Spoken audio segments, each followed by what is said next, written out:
Ya bir uyut beni ya. Ya senin ecdadın sikin bir uyut beni. Böyle uyuma şeklim var. Böyle horlama şeklim var.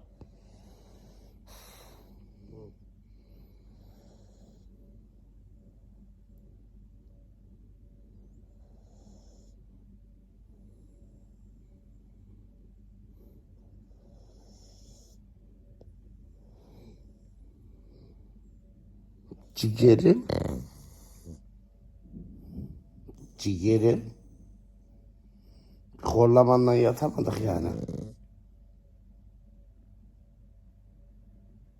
O da benim gibi gözler açık yatıyor.